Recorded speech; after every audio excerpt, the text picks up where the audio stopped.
നമസ്കാരം. തൊടിയിലെ ചെടി എന്ന പരിപാടിയിലേക്ക് എല്ലാവർക്കും സ്വാഗതം. ഇന്ന് നമ്മൾ പരിചയപ്പെടാൻ പോകുന്നത് കേരളത്തിൽ സർവ്വസാധാരണമായി കണ്ടുവരുന്ന നീലമരിയെക്കുറിച്ചാണ്. ലെഗുമിനേസി ഫാമിലിയിൽപ്പെടുന്ന ഈ സസ്യത്തിൻ്റെ ശാസ്ത്രീയ നാമം ഇൻഡിഗോഫെറ ടിങ്ക്ടോറിയ എന്നതാണ്. സംസ്കൃതത്തിൽ ഇതിനെ നീല, നീലിനി, നീലിക, രഞ്ജിനി എന്നീ പേരുകളിലെല്ലാം അറിയപ്പെടുന്നു.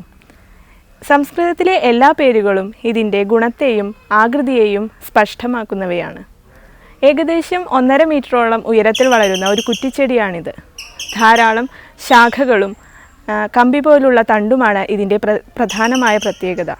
ഇലകൾ കനം കുറഞ്ഞതും ചെറിയതും ഏകാന്തരമായി ക്രമപ്പെടുത്തിയിട്ടുമാണ് ഇതിൽ കാണപ്പെടുന്നത്.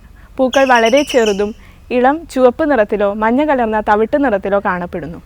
ഇതിൻ്റെ ഫലം ഏകദേശം 4 സെൻറ്റിമീറ്ററോളം നീളത്തിൽ വരുന്നതും ധാരാളം വിത്തുകൾ അടങ്ങിയതുമാണ്. ഇതിൻ്റെ എല്ലാ ഭാഗങ്ങളും ഔഷധയോഗ്യമായതാണ്.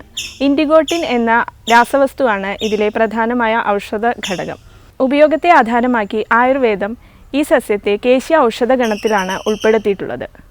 ഇതിൻ്റെ എല്ലാ ഭാഗങ്ങളും ഔഷധയോഗ്യമായതാണ്. യകൃത്തിൻ്റെയും പ്ലീഹയുടെയും പ്രവർത്തനം ത്വരിതപ്പെടുത്തുകയും മഞ്ഞപ്പിത്തം, സന്ധിഗതവാദം, ആമവാദം തുടങ്ങിയ അസുഖങ്ങളെ ഇല്ലാതാക്കുന്നതിനും ഇത് നല്ലൊരു ഔഷധമായി ഉപയോഗിക്കാവുന്നതാണ്. വിഷജന്തുക്കൾ കടിച്ചുണ്ടാകുന്ന മുറിവിന് ഇത് നല്ലൊരു ഒറ്റമൂലിയായി ഉപയോഗിക്കാവുന്നതുമാണ്. ഇതിൻ്റെ കൂടുതൽ ഔഷധ പ്രയോഗങ്ങളെക്കുറിച്ച് ഡോക്ടർ CM ശ്രീകൃഷ്ണൻ നിങ്ങളോട് വിശദീകരിക്കുന്നതാണ്.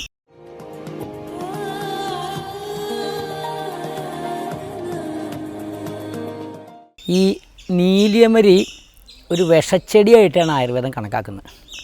അതുകൊണ്ട് നല്ല ഔഷധസിദ്ധി ഉണ്ടേനും. ഏറ്റവും പ്രധാനപ്പെട്ട അത് വിഷശമനാണ്. അതായത് ഈ പാമ്പ് വിഷത്തിനടക്കം ഉപയോഗിക്കുന്നതാണ്. പക്ഷേ നമ്മൾ ഈസിയായിട്ട് പ്രയോഗിക്കാവുന്ന ഈ ഇൻസെക്റ്റ് കടിച്ചു കഴിഞ്ഞാൽ, അല്ലെങ്കിൽ ഈ കീടങ്ങളൊക്കെ കടിച്ചാൽ അവിടെ ചൊറിച്ചിലും ചുവന്ന് തടിക്കും. അവിടെ ഈ നീലിയമരിയുടെ ഇല അരച്ച് തേച്ച് കഴിഞ്ഞാൽ ചൊറിച്ചിൽ പെട്ടെന്ന് മാറും.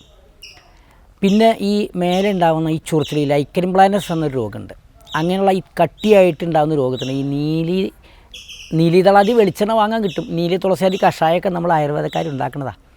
അതിനെളുപ്പം ഇതിൻ്റെ ഇല ഇട്ടിട്ട് എണ്ണ മൂപ്പിച്ച് തേച്ച് കഴിഞ്ഞാൽ അതിൻ്റെ ആ ചൊറിച്ചിൽ കുറച്ച് കുറയും. അതുപോലെ തന്നെ വല്ലാണ്ട് ചൊറിച്ചിൽ ഇത് ഇട്ട് വെള്ളം തിളപ്പിച്ച് ആ കഷായ വെള്ളം കൊണ്ട് ധാര ചെയ്ത് കഴിഞ്ഞാൽ അത് കുറയും.